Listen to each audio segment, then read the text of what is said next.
60 Minutes has a sterling reputation for investigative journalism. Are they wrong? But that's not investigative journalism if you change someone's answers. If you ask her a question and she comes with a rambling answer that doesn't make sense, and you edit that out and insert another answer to a different question that seems more cogent. No, but it's not that. It's editing things to make this deceptive editing. Joe, so in deceptive editing, you give people a different perception of who this candidate is than reality. But you got to explain. But that's not objective journalism. I know, but that's campaigning for that person. Joe Rogan just blasted Bernie Sanders on his own podcast, and it was pure fireworks. Bernie walked in, probably thinking he was at one of those cozy left-wing shows where wild claims slip by. Big mistake. Rogan delivered a hard dose of reality, proving once again why his podcast is the place for honest, no-nonsense conversation, no matter your politics. I've got the full breakdown ready. Hit that like button, and let's dive in. Elon Musk, and I know Elon was on your show, and he's here in Austin, huh? Yeah. Okay, and we could talk about Elon, but he spent $270 million to elect Trump as president, okay? I think that's absurd that any one person... What's the most someone donated towards the Harris campaign? They spent a lot of money on Harris as well. They spent $1.5 billion just combined over the course of a couple of months. You got it. All right, let me talk about it. So I'm not here just to say it's a Republican. That's my point. This is what happens when you spend too much time in your own echo chamber. Bernie Sanders is so used to platforms that agree with his views on Trump and the wealthy, he thought Joe Rogan's show would be the same. Big mistake while attacking Elon Musk for allegedly donating over $200 million to Trump's campaign. Sanders was quickly reminded that Vice President Kamala Harris raised a jaw-dropping $1.5 billion in just a few months. The moment that fact hit, Bernie shifted gears faster than the speed of light, dodging, deflecting, and dancing around the hypocrisy like a pro caught red-handed. That's what makes Rogan's show different. It's not a one-sided safe space. It's where narratives get shattered, especially when the facts don't add up. Sanders thought it would be an easy ride, but Rogan threw him fast balls. What about the other the other lawsuit with the conversation that they had with Kamala Harris, where they edited the answers that she had to make it look more precise? 60 Minutes, they were suing 60 Minutes. Yes. Is, to my mind, historically, even around for a very long time, they're not infallible. But I think you look at most objective people will say 60 Minutes has a sterling reputation for investigative journalism. Are they wrong? But that's not investigative journalism if you change someone's answers. If you ask her a question and she comes with a rambling answer that doesn't make sense, and you edit that out and insert another answer to a different question that seems more cogent. Oh, I'm loving every second of this.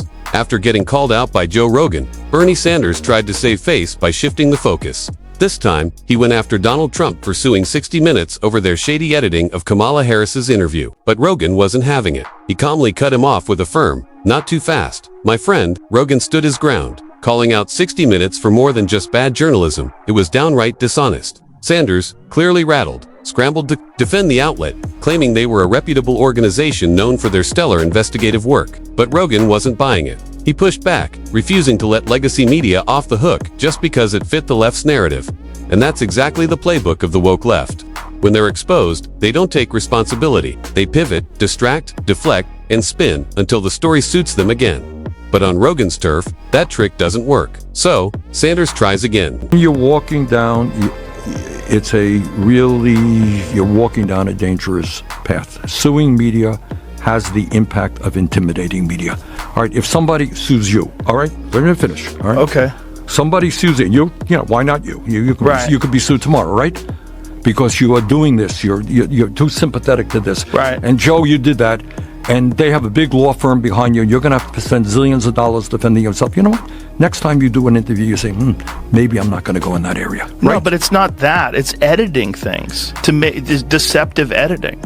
Joe, so in deceptive editing, you give people a different perception of who this candidate is than reality. All right, but you got to explain. But that's not objective journalism. I know, but that's campaigning for that person. Right, but would you agree with that? Sanders tried to pull a classic emotional blackmail move. He attempted to corner Joe Rogan, saying, "If you support what Trump's doing, it could happen to you too." The message was clear: criticize the media's bias, and you'll face political retribution. But Joe wasn't falling for it. He calmly tore apart the argument, pointing out that Sanders was comparing apples to oranges. Rogan explained that there's a huge difference between being sued for legitimate, unbiased journalism and being called out for acting like a propaganda tool for one presidential candidate over another. The former is an attack on press freedom. The latter is a consequence of playing politics under the guise of objectivity. What Sanders didn't count on was that Rogan doesn't cave to emotional manipulation. He's not MSNBC. He doesn't flinch when the guilt card gets thrown. And that's why this interview was a disaster for Bernie. He came to preach, but Rogan came prepared. I don't have those details. I don't know that I agree with your analysis of it. I don't know enough. I think that's universally accepted that that's what they did. Then you got to tell me why he is suing ABC. Why he's suing Meta. Let's just talk about the 60 Minutes one first. But it's not just we could go to ABC, but I'm not aware of that one either. George Stephanopoulos said something that he didn't like. But the point is, what did Stephanopoulos say? I can't remember. It was I honestly don't remember. But I think what he was saying was factually incorrect about the results of one of Trump's trials. All right. Guess what? If I were to sue everybody who said things that were factually incorrect about me, I'd be suing people zillions of times. And this is the man who wants to lead the country. A man who can't give a straight answer to a single tough question. It's laughable. Bernie Sanders keeps proving that he's not a leader. He's a political actor driven by pure Trump derangement syndrome. His obsession with Donald Trump blinds him to reason, consistency, and fairness. Instead of engaging with facts, he resorts to emotion, outrage, and political theater. Trump is suing ABC and other media outlets for allegedly using deceptive tactics to undermine his campaign. That's not an attack on free speech. It's a stand against deliberate misinformation. There's a huge difference between a media/outlet reporting verified facts and one twisting narratives to push a political agenda. But Sanders doesn't seem to get that. Or worse, he pretends not to. Because when it comes to Trump, all bets are off. Integrity, gone. Consistency, out the window. Sanders isn't trying to lead the country. He's trying to settle a personal score, and that's dangerous. Concern is when you have media organizations that are purported to be objective, and then they say things that are defamatory and factually incorrect, and they should know that before they say it. What other course does a person have other than a lawsuit? And isn't it important that you shine the light on what is a political bias? Then we're from an organization that you would hope would be... Joe Rogan hits the nail on the head again. What I truly respect is how relentlessly he holds Bernie Sanders' feet to the fire. No softball questions, no free passes. He challenges every loose comment, every baseless claim, and refuses to let Sanders spin his way out. That's exactly what journalism should look like, accountability without favoritism. If more media outlets followed Rogan's lead, Americans would have a much clearer picture of who's genuine and who's just playing a part. The phonies wouldn't last 5 minutes under that kind of scrutiny. Now, let's be clear. Not saying the government should punish media outlets, free press is essential. But if a media organization repeatedly pushes falsehoods and propaganda, there should be consequences, whether legal, reputational, or financial. Because unchecked deception isn't journalism, it's manipulation. And the American people deserve better. Bad journalism should be called out for what it is, as we'll see in this video. The fake news media is really hitting new lows, so eager to restart their debunked Russian conspiracy theories that they somehow managed to mix up this man, Modi, the Indian Prime Minister, with this dude, Vladimir Putin. Easy mistake to make if you've lost all reasoning, any semblance of objectivity when you are an activist journalist for MSNBC.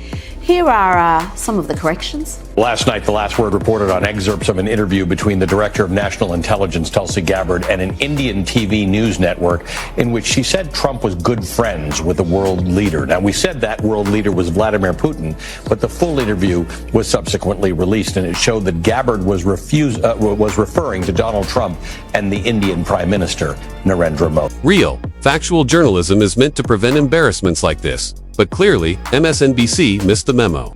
Had they simply watched the entire interview once it was released, they could have saved themselves the humiliation of walking back there. Reckless narrative. Instead, they rushed to judgment, blinded by their obsession with tying Donald Trump to Vladimir Putin at every turn. Their eagerness to score political points outweighed any commitment to truth or integrity. In their desperation, they threw every journalistic principle straight into the gutter. Objectivity, verification, fairness all gone. The result, a public display of media malpractice. This isn't just a minor slip-up, it's a symptom of a deeper rot in modern journalism. Too many outlets have turned into activists with microphones, spinning half-truths into headlines. And until that changes, these humiliating walkbacks won't stop. They'll only get louder. So Tulsi Gabbard mentions that Trump is good friends with a world leader, and they not only just assumed she's talking about Vladimir Putin, but then they report that as if it were fact on television.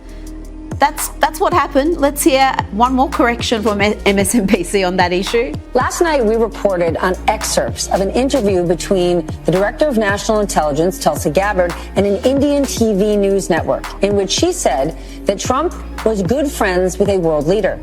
We said that world leader was Vladimir Putin, but the full interview shows that Gabbard was referring to Trump and Indian Prime Minister Modi. So, are these the media houses Bernie Sanders is rushing to defend? Outlets so blatantly biased that they don't even try to hide it anymore. It's laughable.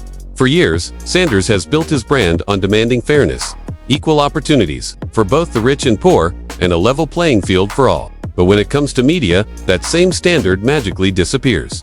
Where's the call for journalistic neutrality? Where's the outrage when the media selectively pushes narratives instead of reporting facts? Silence. It's telling. Sanders doesn't seem to want unbiased media. He wants media that echo his beliefs. That's not advocating for truth. That's advocating for control, and it exposes a glaring hypocrisy in his so-called crusade for justice. You can't preach fairness while excusing propaganda. You can't demand truth while defending spin. If Sanders truly cared about integrity, he'd be calling out media bias just as fiercely as he calls out billionaires. But he's not, and that says it all. The worst vice presidential candidate we have seen, the uniquely awful Tim Walz, Tampon Tim. Remember him? He had all sorts of delusions of being vice president. Now he has delusions of being a presidential candidate, and he thinks he's a tough guy. Here he responds to media pundits who mocked his lack of masculinity. How do you fight it? This I think I could kick most of their ass. I do think that if they want to do it. I know I can run them, but I don't know if we're going to fall into that place where we want to. Okay, we challenge you to a WWE fight here type of thing.